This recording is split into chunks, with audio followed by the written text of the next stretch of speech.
Oh, hey, we didn't see you there. We're walking the docks over at Antigua Yacht Charter Show, and we're trying to show you about what is available this season and what will be available from that point forward. Filip is going to take us through our initial first boats over this way, and we're just going to kind of talk you through as we go. So on my left side, we have 2024 Benetti 50 meter, which winter spent in Caribbean and summer spent over the Mediterranean in Europe. Weekly charter rate is $336,000 per week. We have a 2025 Sunreef 80 sail. What makes these boats so special is that they're so wide and it allows you to have less crew, but a really great platform to enjoy. The hull color is definitely unique. On my left side, we have a 50 meter Superyacht by Ruby. Same thing, winter spent over Caribbean, summer in Europe, $322,000 a week for a charter. The fact that obviously that more and more of these new boats, the hot tub is being put in the back here, has a tremendous amount of curb appeal, so to speak, but Italian design, really nice.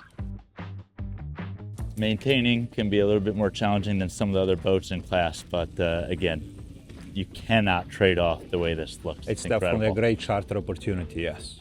So I just want you to check out how funny this is. We had the fold-out platforms of both Illusion and Berube right here, and they're not putting theirs all the way down. They have the fenders on the end as they're both displaying some of their water toys.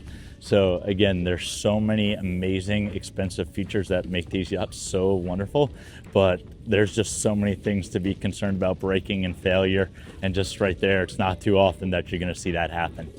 All right, behind me is 2013 Hessen ex-Galactica Star, now Illusion.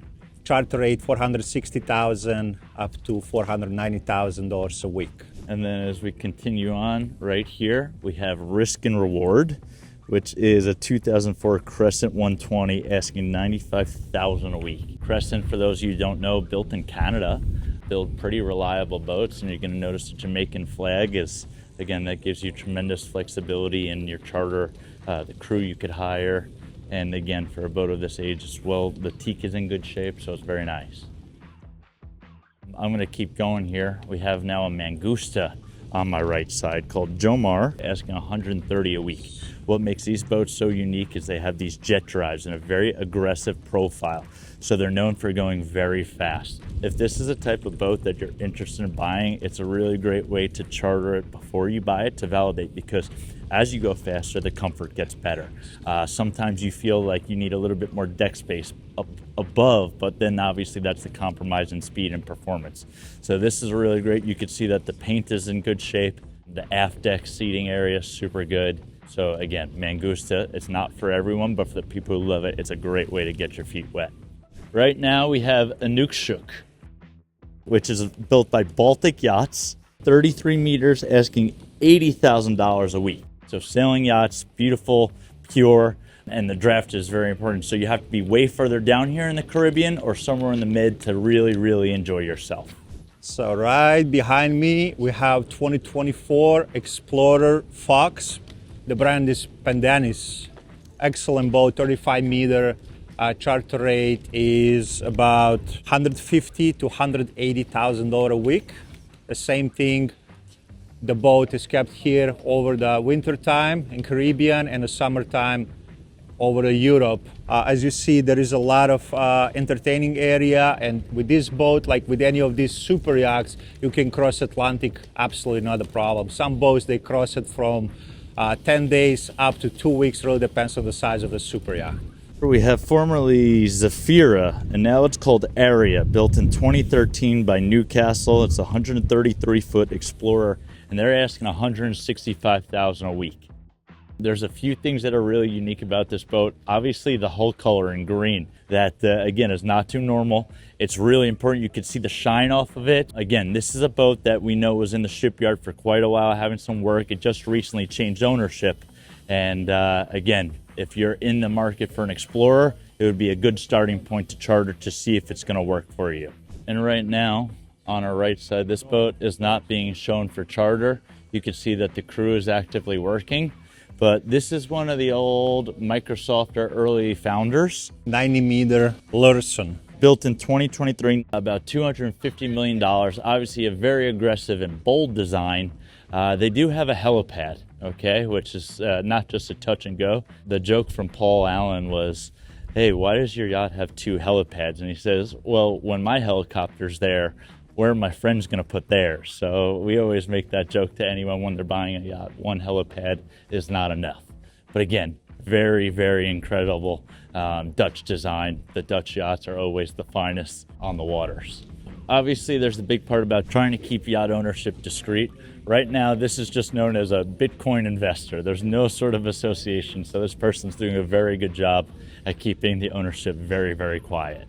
I believe the prior names of this boat were C2 and B2. C2, exactly, yes. And so now we're over at HBC. Obviously, you see the QR code on the back of the boat. And for those of you that can't zoom in on your computer, cutting a sign that leads to a QR code. Again, I haven't heard about this. It's the first time. And I'm trying to load up the website, and it's bringing me right to their Instagram. It's a beautiful quadra deck. Look at this. You see the way their passerelle runs right up here. They keep to make sure that they don't have any of the riffraff like us getting on the boat during the show. But again, the blue paint is in good shape here. The white accents on the superstructure. How many crew members you need to keep this dark blue in a pristine shape as it is? What do you think? So again, to keep the crew, obviously this paint is going to get done every 6 years or so. But again, this is obviously a full-time job. It holds more heat. It shows kind of bumps or bruises if you do catch the dock. But that's just one of the many trade-offs in owning any boat. Yeah, that's what it makes it so attractive compared with all the white boats next to them. Well, as you realize, when you get to a certain point, there's so many people that say, I don't want a white boat like everyone else. I don't care what goes with it. I can afford it. I just want to not be the same. What color we hate the most? Red. Black? Black.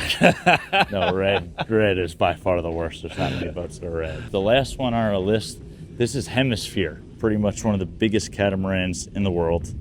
Built in 2011 by Pendennis. And right now they ask about $280,000 a week. Obviously, you can imagine finding somewhere that could haul this out with its beam is a little bit of a challenge, but so much space. And then obviously with the size of the sail. The one thing that we caution anyone looking into buying or chartering any of these big sailboats is the mast goes up very high, which tends to be a little bit of an attractor of lightning. So there's two trains of philosophy. Boats either want to attract it and properly dispose of it, or they don't want anything to do with it. Once your mast goes up that high, that is something that just can be a little bit more of a problem with other boats.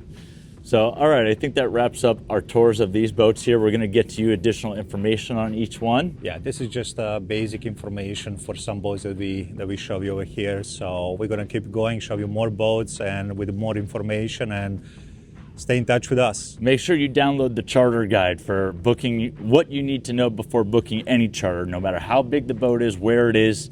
We're going to include that right here attached to the screen.